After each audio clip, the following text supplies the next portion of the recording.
नमस्कार। आज हम ऑनलाइन क्लासेस के अंदर बीए पार्ट थर्ड के द्वितीय प्रश्न पत्र आधुनिक विश्व के इतिहास के अंतर्गत जर्मनी के एकीकरण का अध्ययन करेंगे। इसके अंतर्गत हम जर्मनी के एकीकरण के विभिन्न चरणों के अंतर्गत होने वाले युद्धों और संधियों का, साथ ही एकीकृत जर्मनी के निर्माण में बिस्मार्क की भूमिका का विश्लेषणात्मक अध्ययन हम करेंगे। विश्व इतिहास में जर्मनी का उत्थान और पतन एक महत्वपूर्ण स्थान रखता है। जर्मनी अपने एकीकरण से पूर्व लगभग 300 राज्यों के अंदर विभक्त था और 1806 ईस्वी के अंदर नेपोलियन ने जर्मनी के पवित्र रोमन साम्राज्य का अंत करके उसके स्थान पर 39 राज्यों का एक राइन राज संघ का निर्माण किया था। और इस निर्माण के साथ ही जर्मनी के एकीकरण का मार्ग भी प्रशस्त हुआ था।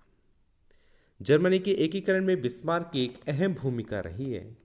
प्रसा के ने प्रसा के नए सम्राट विलियम प्रथम को यह विश्वास था कि जर्मनी का एकीकरण प्रसा के नेतृत्व के अंदर ही हो सकता है। उसने अपने युद्ध मंत्री काउंटर बाउंड के रूल की सलाह के ऊपर बिस्मार्क को प्रसा का प्रधानमंत्री बना लिया। बिस्मार्क का जन्म 1 अप्रैल 1815 ईस्वी को हुआ था और 1859 ईस्वी तक वह रूस और 1861 ईस्वी तक वह फ्रांस में राजदूत रहा। 23 सितंबर 1862 ईस्वी को यह प्रसा का प्रधानमंत्री नियुक्त किया गया। इस दौरान बिस्मार्क ने अपनी नीति को प्रतिपादित करते हुए कहा था कि हमारे समय की महान समस्याएं भाषणों और बहुमत के प्रस्तावों द्वारा नहीं, अपितु रक्त और लोह की नीति के द्वारा ही सुलझ सकती हैं। इस समय उसने अपने अनेक उद्देश्य भी निर्धारित किए, जिसके अंदर सबसे महत्वपूर्ण उद्देश्य था प्रसा के नेतृत्व में जर्मनी का एकीकरण करना, जर्मन संघ से ऑस्ट्रिया को निष्कासित करना और इसके अलावा उसके द्वारा इन कार्य को करने के लिए उसके द्वारा अनेक प्रयास किए गए। सबसे पहले उसके द्वारा डेनमार्क के साथ जो युद्ध हुआ उसका, स्लेस्विंग और होल्स्टीन के प्रदेश जो जर्मनी और डेनमार्क के मध्य स्थित थे, डेनमार्क के शासक क्रिश्चियन नाइन ने 1863 ईस्वी में 1852 ईस्वी की संधि का उल्लंघन करते हुए इन प्रदेशों के ऊपर प्रदेशों पर अधिकार करके डेनमार्क के अंदर इनको शामिल कर लिया। इस बार बिस्मार्क ने 1864 ईस्वी में ऑस्ट्रिया से मिलकर डेनमार्क को पराजित कर दिया। तत्पश्चात 27 अक्टूबर 1864 ईस्वी को प्रसा और ऑस्ट्रिया के मध्य वियना की संधि हुई।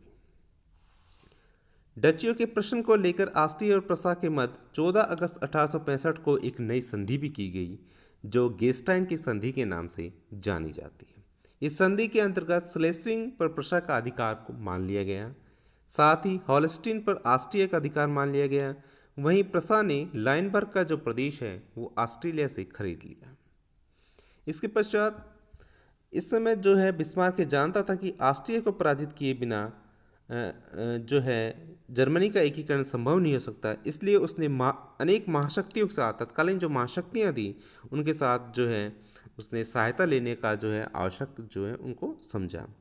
तो सबसे पहले उसने रूस के साथ 1863 ईस्वी में पोलैंड के विरुद्ध रूस की सहायता प्रदान की और जिससे रूस की सहानुभूति उसे प्राप्त हो गई।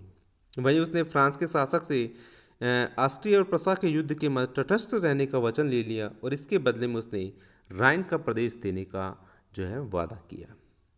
इसी समय 8 अप्रैल 1866 ईस्वी को इटली के साथ भी उसके द्वारा समझौता किया गया, जिसके अंदर इटली को ऑस्ट्रिया और प्रसा के युद्ध के अंदर तटस्थ रहने पर वेनेशिया का प्रदेश देने का भी उसके द्वारा वादा किया गया।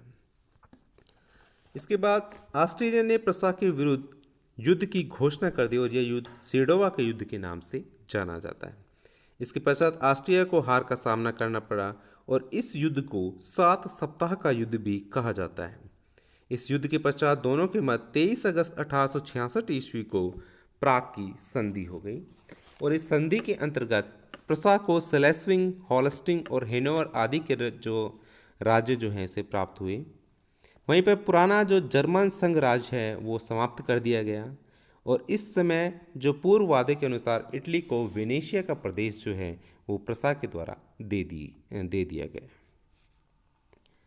ऑस्ट्रिया के सेडोवा के युद्ध में हार जाने से फ्रांस और प्रसा के साथ भी युद्ध इनका अनिवार्य हो गया।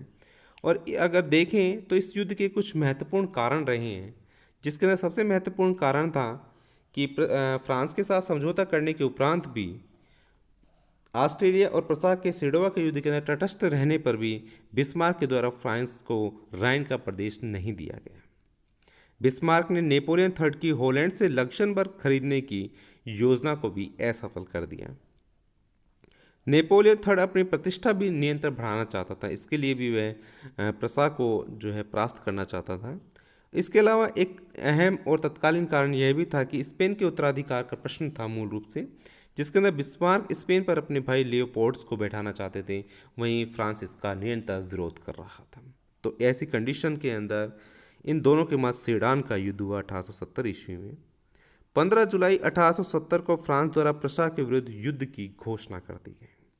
इसके साथ ही 1 सितंबर 1870 ईस्वी में नेपोलियन को अपनी सेना सहित आत्मसमर्पण भी करना पड़ा।